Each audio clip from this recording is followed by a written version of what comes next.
Thanks for joining us here at Hello Hemlock, and it's January, a new year. And to kick off 2014, we are going to be discussing one of the most well-known, well-respected Canadian authors, Margaret Atwood, Oryx and Crake. So this is a post-apocalyptic novel, and Margaret Atwood shies away from calling it science fiction and instead calls it speculative fiction because everything that is in this book exists today. Nothing is really made up. It's all possible. And so for that reason she calls it speculative fiction rather than science fiction. Oryx and Crake tells the story of someone named Snowman who is living in this post-apocalyptic world and who believes he is the only human survivor. However, he lives with these human-like creatures called Crakers, and he acts as sort of like a prophet or a guide for them. The post-apocalyptic world that Snowman and the Crakers inhabit is definitely caused by humans somehow.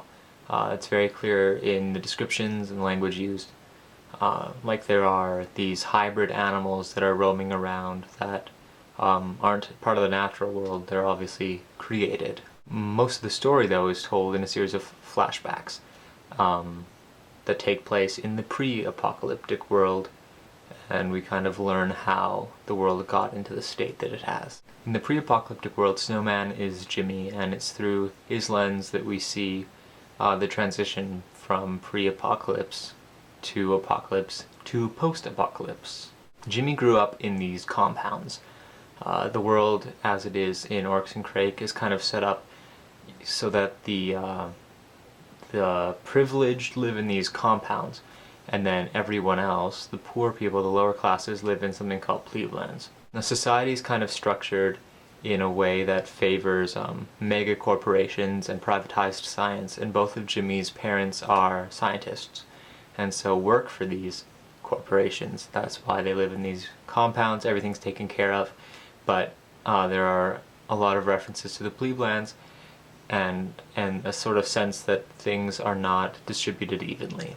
Typically, the privileged classes don't leave the compounds and enter the pleblands. So Jimmy's whole life is rooted in this society, and his father accepts another job with another corporation, and they move to this other compound, this Healthwiser compound. And it is at this compound that Jimmy meets a young science student his own age named Glenn.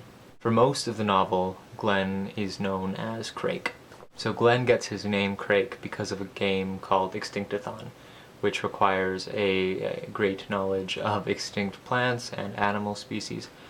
And Crake, well, I guess Glenn, takes on the name Crake as sort of like a username. So Extinctathon is just one of the many kind of strange types of entertainment, strange to us. There are others. There are like the nudie news. There are televised like live executions, and even like sanctioned child pornography. While Jimmy and Crake are viewing one of these child pornography websites, there is a girl that they see whose eyes are particularly striking and who Jimmy kind of can't get out of his head.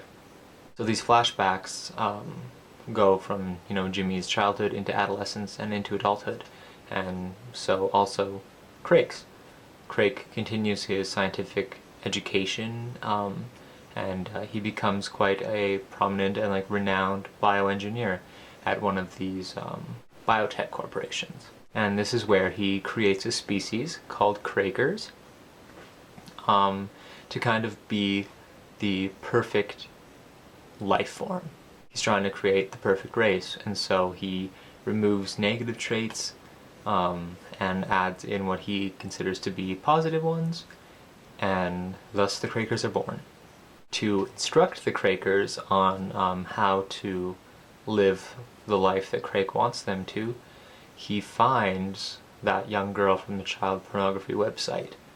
He hires this girl to not only teach the Crakers how to behave, teach them about the world, kind of get them ready for whatever Crake has in store for them, but she also acts as Crake's private sexual being, and he names her Oryx. And of course, Jimmy, who has been unable to shake his obsession with Oryx, enters into a sort of secret relationship with her.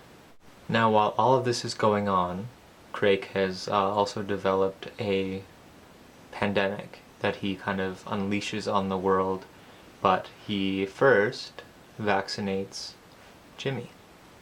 This is probably because Crake had Jimmy in mind to be kind of the guide for the Crakers to make sure that they survived and make sure that they were able to begin a whole new life without humans around. He does this because he thinks that society is decaying, and so he removes all these negative, he removes humans because he thinks that they are what's going to create the downfall of like the world. So Snowman, when you're back in the present, is grappling with what all of this means. He's struggling with this new world and then the loss of his old world, and being completely alone except for these Crakers who aren't really human. The Crakers look to him as like a sort of prophet, and he also struggles with the memories of Crake and of Oryx, who, he had very strong feelings for both of them. And the Crakers look to Oryx and Crake as gods. Snowman also realizes that he saw the signs, but then chose to ignore them in the face of apocalypse, in the face of, a great catastrophe. He didn't want to see the signs. He was kind of willfully ignorant. And I'm wondering what that says about our society. What Margaret Atwood is trying to say about us and the way we live. Like, are we ignoring all of these signs? Privatized science, environmental catastrophe, the rise of mega corporations who are in control of everything. Are we ignoring these signs? Because like I said earlier, Margaret Atwood considers this to be speculative fiction. These are all things that are happening now. She's just brought them together and then inferred an ending. She's given these individual moments a chance to come together and then explode. So is this where we're heading? But something else I'd like to consider, because here at Hello Hemlock we're all about celebrating Canadian literature and what that means. We've had books about Canada and books that aren't really about Canada. So what about this? Where does Canada fit in to this novel? Because Margaret Atwood writes quite a lot about Canada and like quite openly about Canada, but in Oryx and Crake there is like no mention of Canada. Geographically, there are references to like New York, for example, or like the Watson Cricket Institute, or the Martha Graham Academy. Those fill in for Ivy League schools. And The Handmaid's Tale, which was another one of her speculative fiction novels, she said that it's set in New England. So, where's Canada in Oryx and Crake? Is it there? And like, why or why not? I was reading about this novel, and I read that Margaret Atwood had said that what's happening in Oryx and Crake is something that would happen in America long before it would happen in Canada. That like Canadians and the way we operate, like we're just not disposed to this sort of thing. And she says that like although it would trickle up, America is the place where something like this would happen.